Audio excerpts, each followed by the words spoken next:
ladies and gentlemen, I just want to say they're ramping up, man. The trades are ramping up around here. So obviously I'm going to try to give y'all the best live reaction that I'm going to try and give y'all. And my head is somewhat together for this trade just because of the simple fact is we had a feeling that De'Aaron Fox was going to be a San Antonio Spur. So therefore, I can give you a better analysis on my thoughts of De'Aaron Fox going to the San Antonio Spurs. But the one thing that I didn't account for is Zach LaVine getting headed to the Sacramento Kings. So obviously, now that De'Aaron Fox is a San Antonio Spur, he is going to be the number 2 to Victor Wembanyama, who's averaging about 25 and 10 this season on top of 3.5 to 4 blocks. And I kind of want to break down their aspect of this trade before I get into the Kings and to the Chicago Bulls. And this is something I said when De'Aaron Fox looked like he was going to be on the trade market. The Sacramento Kings, I don't know if necessarily Domantas Sabonis is the biggest trade asset when you're going out and just saying, hey, I have Domantas Sabonis that's on the market because he has such a specific play style. So necessarily resetting their entire franchise wouldn't have been the best option to me. So obviously a team like the Sacramento Kings are going to want to start resetting or retooling just a little bit to get some type of caliber player that can match De'Aaron Fox's production.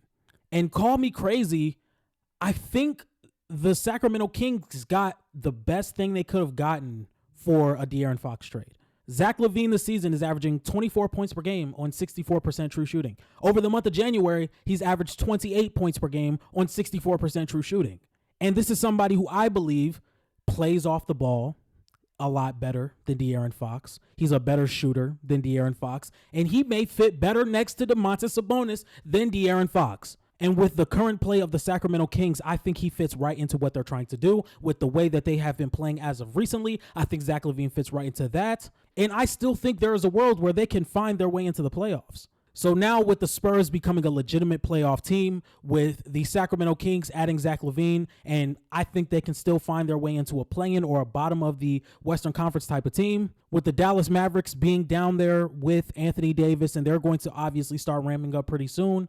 There's going to be a lot of teams contending for that 6 to 8 spot in the Western Conference. And we have a lot of talent across there. We have the Sacramento Kings with Zach LaVine now. And now DeMar DeRozan and Zach LaVine are kind of paired up together, which I think is pretty funny. We have the Sacramento Kings, not the Sacramento Kings, but the San Antonio Spurs with De'Aaron Fox and Victor Wembanyama, which I think is a pairing that does fit together pretty well. Now, I do not have the full trade details in front of me, so I would love to see what Chicago got back for trading Zach LaVine. I would love to see what San Antonio had to give up for getting De'Aaron Fox, and I would love to see what Sacramento gave up on top of De'Aaron Fox.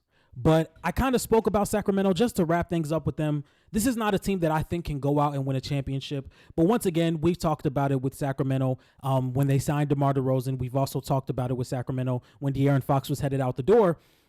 This is a team that has seen a lot of low-end years, without many wins. This is a team that has not seen the playoffs in plenty of years. This is a team that just wants to be competitive. And I was watching Pick a Side the other day, and they said, as Jets fans, if they were told for the next 5 years, you make the playoffs 3 out of those 5 years, but you don't win a championship, they said that's completely fine with them.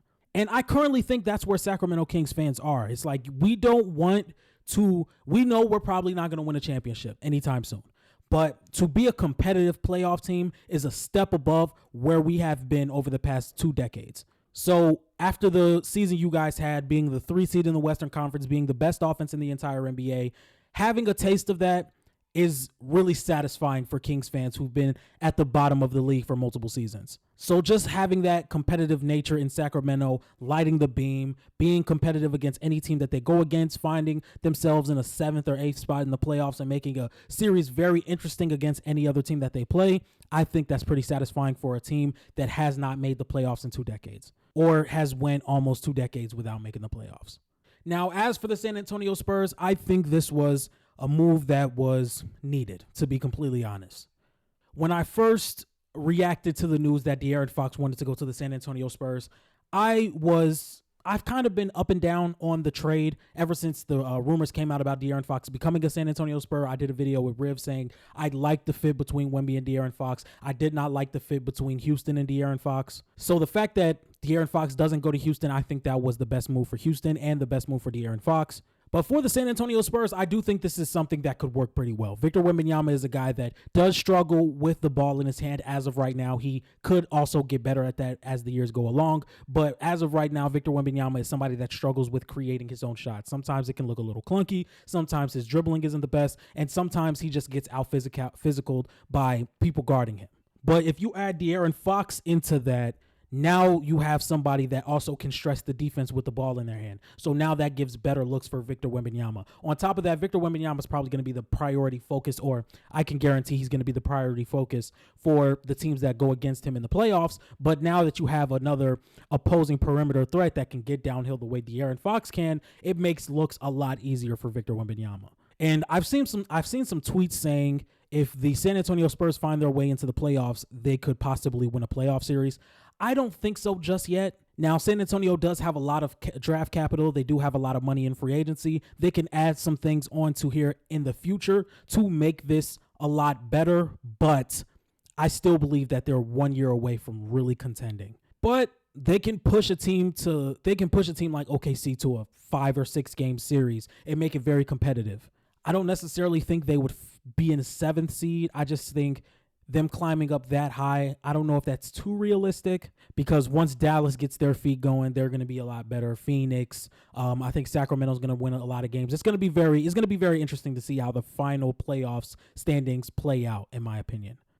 Okay, it looks like I have the full details right here. The Spurs get De'Aaron Fox and Jordan McLaughlin.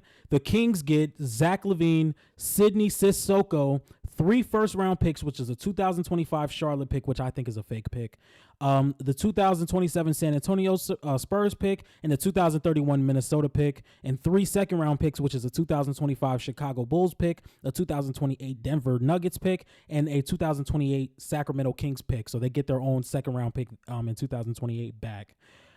And then the Bulls get Zach Collins, Trey Jones, Kevin Huerter, and their own 2025 first-round pick via San Antonio. So luckily for the Chicago Bulls, they get their own top 10 protected pick back.